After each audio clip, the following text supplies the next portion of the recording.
Hi guys and welcome to a new video. My name is SJ Hart. Thank you for watching. So it's the 20th of December and we're going to continue our story What Light. Let's start.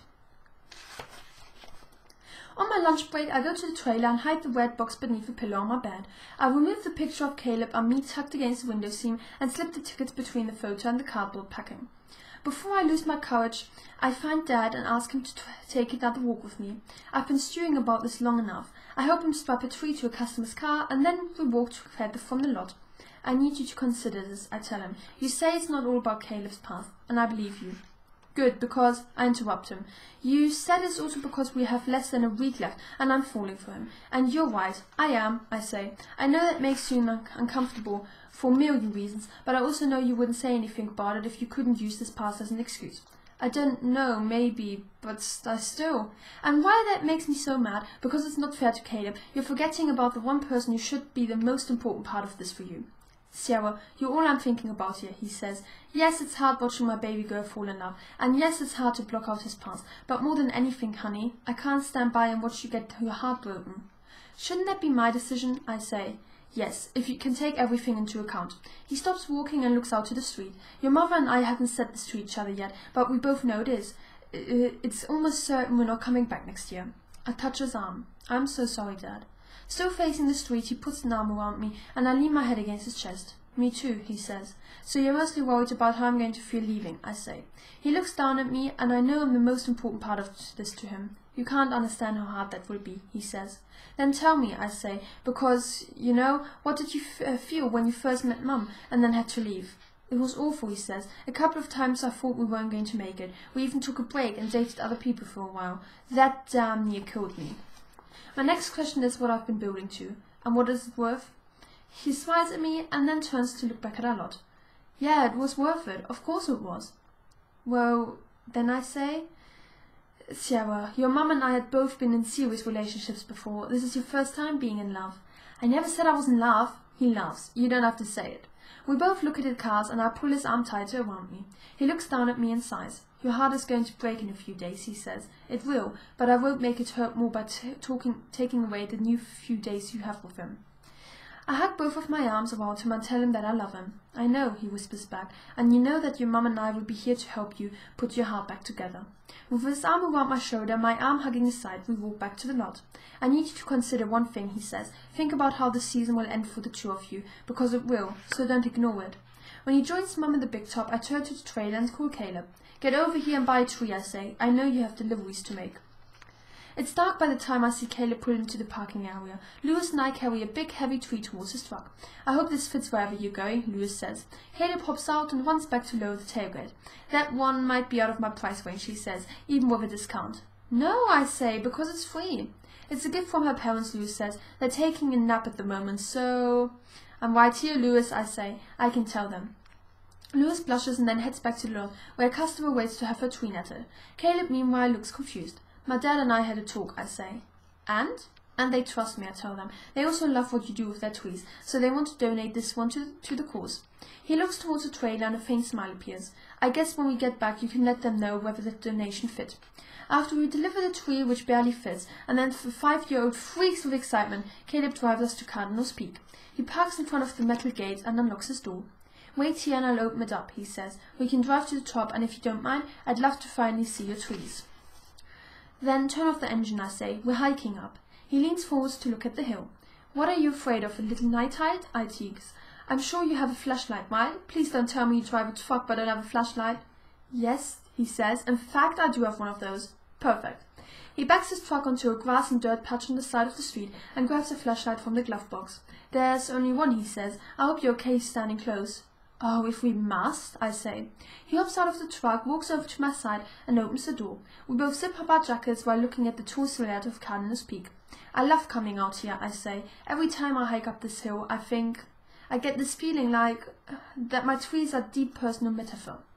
Wow, Caleb says. That might be the most profound thing I've heard you say yet. Oh, shut it, I say. Give me that flashlight. He hands me the light but keeps on going. Seriously, do you mind if I use that at school? My English teacher will love it. I nudge him with my shoulder. Hey, I was raised on a Christmas tree farm. I'm allowed to get sentimental about it, even if I can't express myself. I love how Caleb and I can tease each other, and it feels like no big deal. The hard things are still there. We can't avoid a day on the calendar, but we have found a way to appreciate each other right now. It's colder tonight than when Heather and I came here on Thanksgiving. Caleb and I don't say much on the way up. We simply enjoy the coolness in the air and the warmth of our touch. Before the final turn of the hill, I lead him off the road with a flashlight and into the knee-high brush. Without complaint, he follows me out several yards. The crescent moon casts deep shadows on the side of the hill. Where the brush clears, I slowly move the flashlight to the hill, capturing one or two at a time within the narrow beam. Caleb steps beside me and puts an arm around my shoulders, gently bringing our bodies together. When I look at him, he's looking out at the trees. He lets go of me and walks into my little farm, looking so happy as he glances between them and me. "They're beautiful," he says. He leans close and breathes in one of the trees, "just like Christmas." "And they look like Christmas, because Heather hikes up every summer to share them," I say. "They don't grow wild like this?" "Not all of them," I say. "Dad likes to tell people we all need a little help getting in the spirit." "Your family likes metaphors," Caleb says. He walks behind me and wraps me in a hug, letting his chin rest on my shoulder. We quietly look at the trees together for several minutes. "I love them," he tells me. "They're your little tree family." I lean to the side and look him in the eyes. Now who's being sentimental?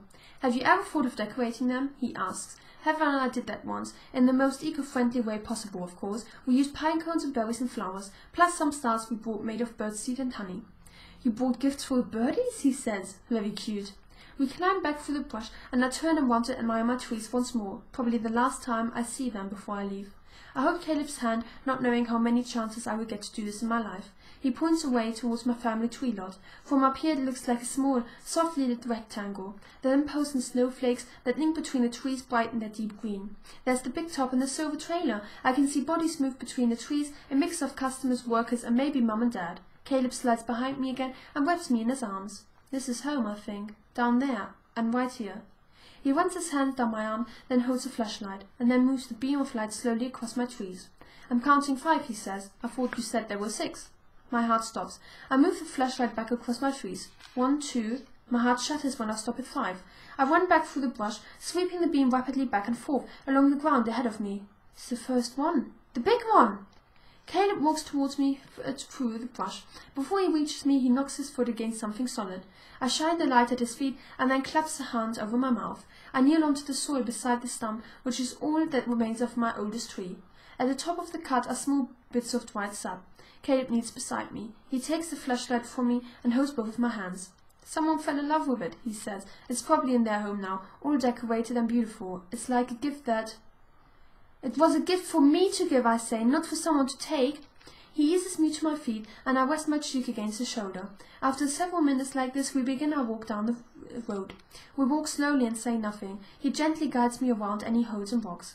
Then he stops, peering a few feet off the side of the road. I follow his gaze as he steps towards it. The flashlight illuminates the dark green of my tree, tossed on its side and left drying in the brush. "They just left it here," I say.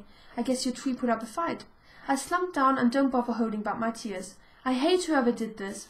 Caleb moves next to me and rests a hand on my back. He doesn't say anything, doesn't tell me it'll be all right or judge me for how worked up I am over a tree. He simply understands. Eventually I get up. He brushes a tear from my face and looks me in the eyes. He still doesn't speak, but I know he's with me. "I wish I could explain why I'm acting like this," I say, but he closes his eyes and then I close mine, and I know I don't need to. I look at the tree again. Whoever saw it up there, they thought it looked so beautiful. They thought they could make it more beautiful, and they tried. They really wanted it, but it was too much for them. So they left it. "I don't want to be here," I say. Caleb walks behind me, aiming the light at my feet as I lead us away. When Heather calls to see if she can hang out at the lot, I tell her about the tree on Cardinal's Peak and that I may not be the best company. Because she knows me well, she comes right over. She tells me I've been a tree delivering ghost this year, and she's sad that we haven't spent as much time together. I remind her that whenever I've had an hour or two free, she's been with Devon.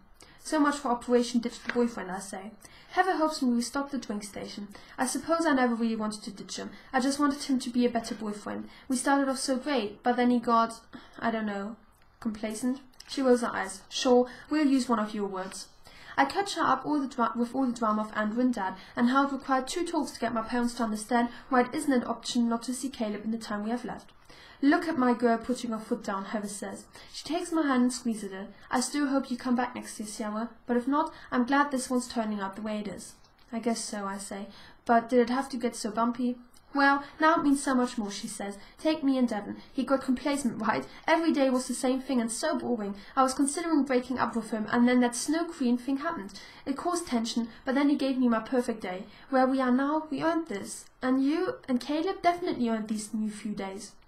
I think we've earned enough for the next few years, I say, and Caleb's earned enough for a lifetime. An hour later, Heather leaves to work on a surprise gift for Devon. The rest of the day moves slowly with customers trickling in. I count out the register at night and put everything away that needs to be locked up. Mum walks over as I flip the switch to turn off the snowflake lights. Dad and I would like to talk to you before dinner, she says. We drive to Breakfast Express, and when we enter the parked train car, Caleb is filling a man's coffee, a few tables away. Without looking up, he says, "Be with you in a minute." "Take your time," Dad says, smiling. Caleb must be exhausted. He looks straight at us for several steps before he registers who we are. At that, he laughs and then grabs a few menus. "You look tired," I say. "One guy called in sick, so I came in early," he says. "At least that means more tips." We follow him to an empty booth near the kitchen. After we sit, he sets down our napkins and silverware. "I can probably buy 2 trees tomorrow," he says. "People are still buying trees, right? Even though it's so close to Christmas?" "We are still open," Dad tells him, "but not as busy as you look here."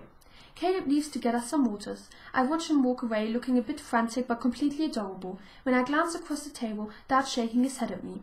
"You're going to have to learn to ignore your father," Mum says. "That's how I put up with him."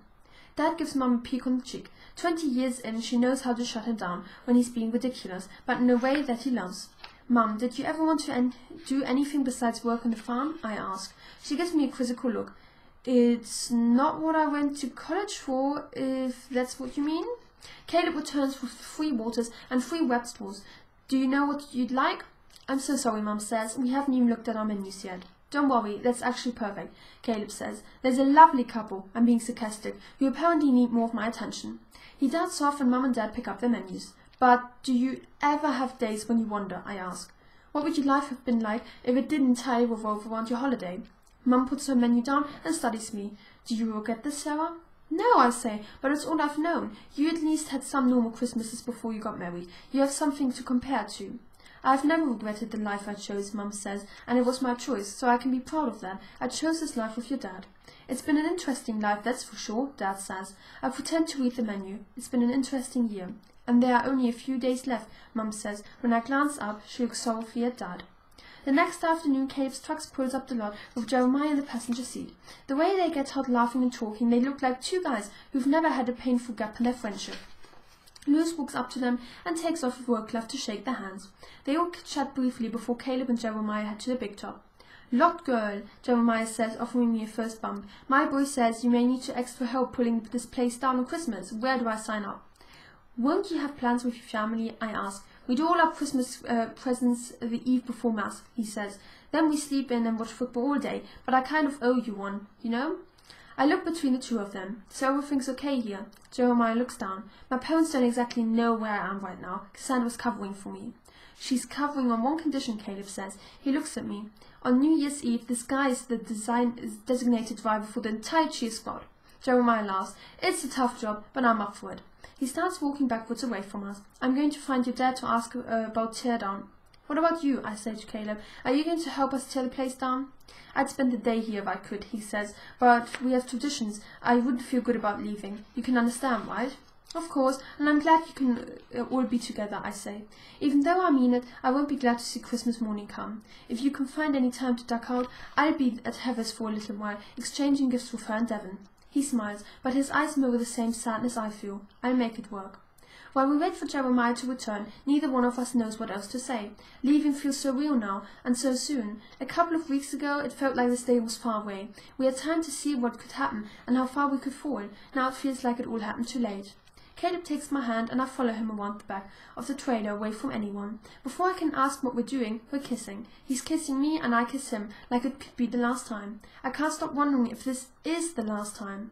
When he pulls back, his lips are deep red and a little swollen. Mine feel the same. He holds the side of my face, and we press our foreheads together. "I'm sorry I can't help on Christmas," he says. "We only have a few days," I tell him. "I don't know what we're going to do." "Come with me to the candlelight service," he says. "The one Abby told you about." I hesitate. I haven't been to church in forever. It seems like on Christmas Eve he should be surrounded by people who believe what he believes in, and who feel what he feels. His dimple returns. "I won't be there. Please?" I smile back at him. Okay. He starts to return to the lot, but I grab his hand and pull him back. He raises an eyebrow. What do you need now?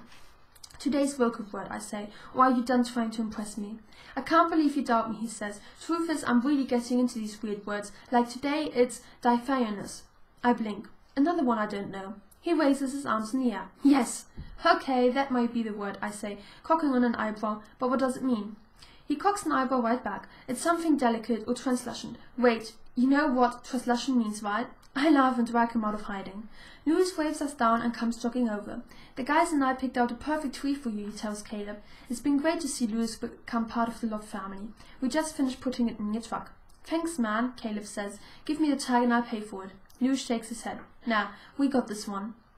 Caleb looks at me, but I have no idea what's going on. Some of the baseball guys, they think it's cool what you're doing, Lewis says, and so do I. We figured we could kick in a few bucks from our tips and buy this one. I nudge Caleb with my shoulder. His good deeds are becoming contagious. Lewis looks at me a little nervous. Don't worry, we didn't use the employees' discount. Oh, you shouldn't worry about that, I say. Well, that was the chapter for today. I hope you guys liked it and see you tomorrow. Bye!